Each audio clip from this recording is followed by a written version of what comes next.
ዳጣ ያላሰበችው ነገር ገጠማት። ማርታ ጉሮሮዋን እንቅ አደረገችና የወሰድሽውን ጌጣጌጥ በሙሉ መልሺ፣ አንቺ ሌባ፣ አንቺ ዱርዬ ሞሽላቃ እያለች በስድብ እጥበት አደርጋታለች።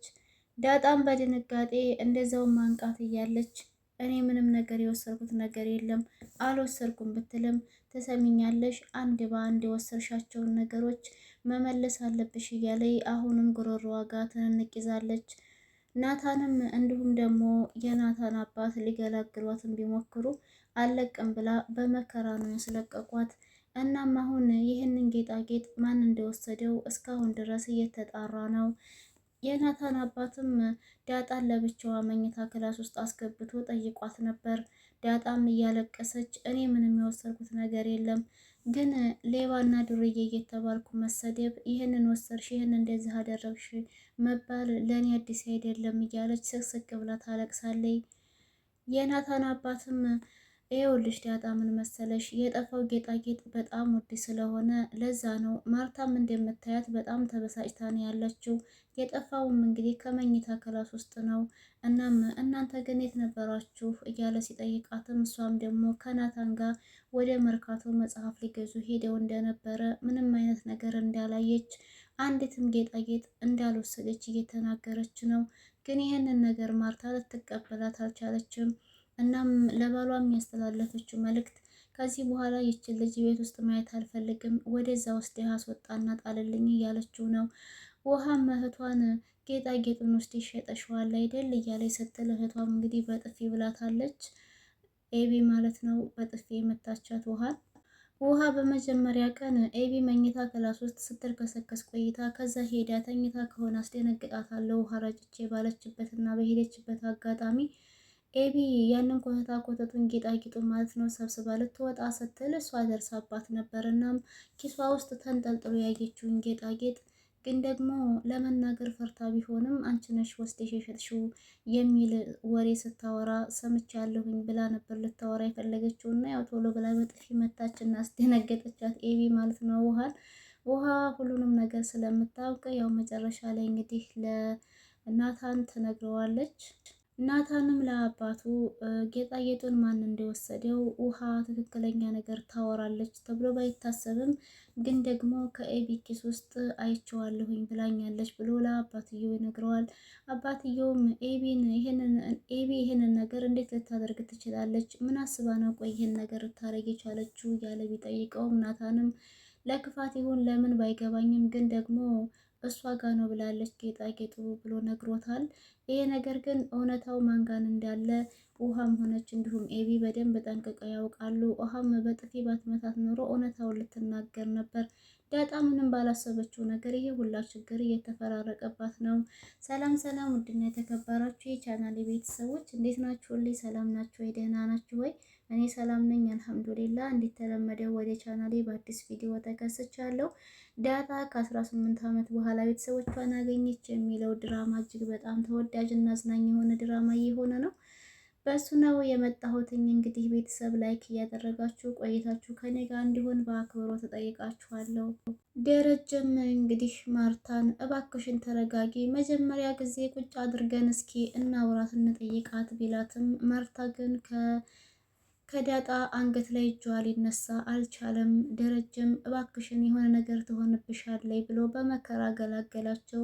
ተገላገላቸውም በኋላ ማርታም እንግዲህ ያዙ ይልቀቁኝ እያለች ነው። ደረጀም ደግሞ እየቻለውን ያክል ዳጣን ለማወጣጣት ሞክሮ ነበረ። ዳጣ ምንም የምታውቀው ነገር ስለሌለ እንዴት አድርጋ ነው እውነታውን ልታወጣ የምትችለው? እሷ ጌጣጌጡን አልወሰደችም። ጌጣጌጡን የደበቀችው ስሟን ለማስጣፋት ብላ ኤቢ ናት። ኤቢ እንደሆነች ደግሞ እናትየዋም አላወቀችም። ማንም ሰው ያወቀ የለም ማለት ነው።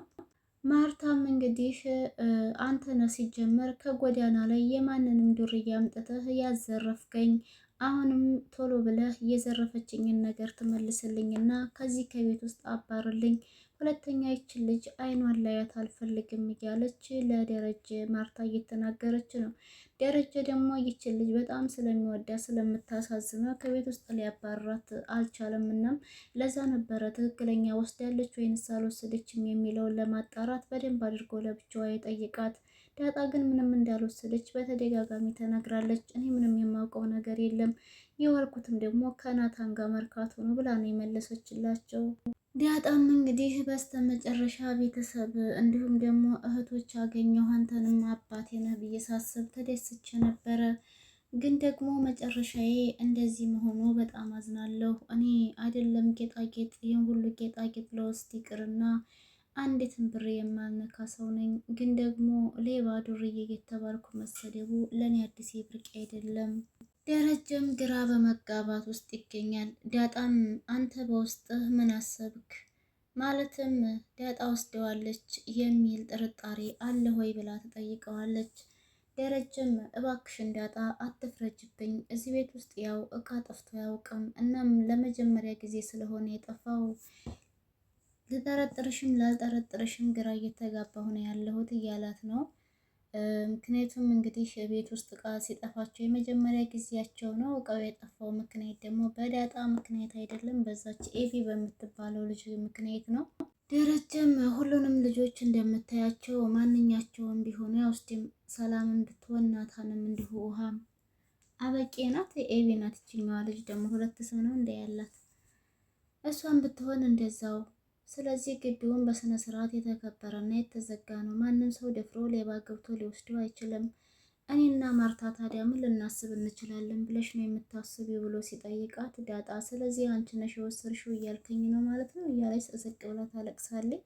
ደረጀም አንቺ ወስደሽዋል ብዬ አላሰብኩም፣ ግን ደግሞ ምን ላስብ እችላለሁ፣ ምን ልናስብ እንችላለን የሚል ጥያቄ ነው አንቺንም የጠየቅኩሽ ብሎ ነበር የመለሰላት። ዳጣም ማመን አለማመን የራስህ ፋንታ ነው፣ የራስህ ጉዳይ ነው። እንግዲህ እኔ ግን ጭራሽ ምንም ነገር አልወሰድኩም። ደረጀም አሁንም ግራ በመጋባት ላይ ይገኛል። እና ታዲያ ማን ወሰደው ይባላል ያለ መልሶ ዳጣን ይጠይቃታል። ዳጣም ሰላማዊ ህይወት ስትኖሩ የኖራችሁበትን ቤታችሁን ከጊዜ በኋላ መጥቼ ህይወታችሁን በጠበጥኩባችሁ አይደል እያለች ማልቀሷን ተያይዘዋለች። ዳጣም በስተመጨረሻ አባዬ ግን ደግሞ አባዬም አትበይኝ ብለኸኛል ለካ፣ ችግር የለውም ማርታ እንዳለችው ወደ ነበርኩበት በፊት ወደ ነበርኩበት ቦታ መለሳለሁ እያለች ነው። የበፊት ህይወቷ እንግዲህ ጎዳና ዳር ነበርና አሁንም ከጎዳና ዳር መልሳ እዛው ልታርፍ ልትቀመጥ ነው። ይህንን ደግሞ ደረጀ እሺ ብሎ ሊቀበላት አልቻለም። መጀመሪያም ወደ ቤት ያመጣት ከጎዳና ላይ ነበርና አሁን ደግሞ መልሳ ወደዛ ቦታ ላይ እንድትሄድ አይፈልግም። መጨረሻ ናታን እንግዲህ ውሃ የነገረችውን ነገር ለአባቱ ተናግሯል። ጌጣጌጡን ዳጣ እንዳልወሰደችው ታወቀ። ጌጣጌጡን የወሰደችው አበቂ ወይም ኤቢ ናት ማለት ነው። እሷ ናት የወሰደች እና የደበቀችው። ግን ይሄ ነገር በጣም ግራ አጋብቷቸው ነው ያለው። እሷ እንዴት ይሄንን ልታደርግ ትችላለች? በምን ጉዳይ ለምንስ ብላ ነው ጌጣጌጥ የምትደበቀው? ይልና ደረጀ እንግዲህ መኝታ ክላሱ በመጥራት ኤቢን በር እንድትዘጋ ካደረጋት በኋላ ቦርሳችን ክፈችው እያለ ቢጠይቃትም እሷ ግን ቦርሳዋን ለመክፈት በጣም ፈርታለች። አባትሽ አይደለሁ እንዴ? አባትሽ ያለሽን ነገር መስማት አለብሽ፣ ነይ ክፈችው እያልኩሽ እኮ ነው እያለ በተደጋጋሚ ቢጠይቃትም እሷም እየተንቀጠቀጠች ነው ያለችው። የእውነት ጌጣጌጡን እሷ ወስደው ካልሆነ እና ታዲያ ማን ይወስደዋል? ያንንስ ቦርሳ ለመክፈት ለምንድን ነው የፈራችው? ውሃ የምርም እውነት አወራች ማለት ነው። ዳጣን ከጉድ ነው ያወጣቻት። ዳጣ ባላሰበችው መንገድ ስሟ እየጠፋ ነበር ያለችው። ገና ለገና የጎዳና ልጅ ናት ተብላ አንቺ ሌባ ዱርዬ እየተባለች እየተሰደበች፣ እንዲሁም ደግሞ ያልወሰደችውን እቃ ወስደሻልና መልሽ እቃዬን አንድ በአንድ መልሽ እያለ ማርታ እንግዲህ ጉሮሮዋን እንቅ አድርጋ ስታሰቃየት ቆይታለች። በስተመጨረሻ ግን ዳጣ እንዳልወሰደችው መታወቁ በጣም ደስ ይላል። ኤቢ ደግሞ የወሰደችበት ምክንያት ምን እንደሆነ በቀጣይ ክፍል ላይ ግልጽ አድርጋ የምትናገር ይመስለኛል። ከናታን ጋር ለመራራቅ ብላ መልሳ ወደ ጓዳና ዳር እንድትወርቅ ስለፈለገች ነው። ዳጣን እንግዲህ ኤቢ ናት ወለ አበቂ ነው ስሟ እሷ ማለት ነው የደበቀችው ይሄንን ጌጣጌጥ። ዳጣን ቤዛ ቤት ውስጥ ሁሉም ሰው ይወዳታል፣ እሷ ብቻ ናት የማትወዳት። እሷ ደግሞ ከናታን ጋር ያላትን ቅርርብ ስላየች ቅናት ነገር አድሮባት ይመስለኛል የማትወዳት እንጂ ሌላ ምንም ነገር ጥፋት ኖሮባት አይደለም። እንግዲህ ዳጣ ነፃ ወጥታለች። ለማንኛውም ቤተሰብ በጣም ደስ ይላል። ከተመቻችሁ ላይክ፣ ሼር፣ ሰብስክራይብ ማድረጋችሁን አትርሱ። ሀሳብ አስተያየት ካላችሁ ኮሜንት ላይ አስቀምጡልኝ። ለነበረን ቆይታ ከልብ አመሰግናለሁ። ቤተሰብ በዚሁ ልሰናበታችሁ። ባይ ባይ። ላይክ፣ ሼር፣ ሰብስክራይብ ማድረጋችሁን አትርሱ። አይከፈልበትም። ቪዲዮ ጨርሳችሁ እዩልኝ ማሮቼ፣ ፍቅሮቼ፣ ሁሉ ነገሮቼ ይላችኋለሁ ቤተሰቦች።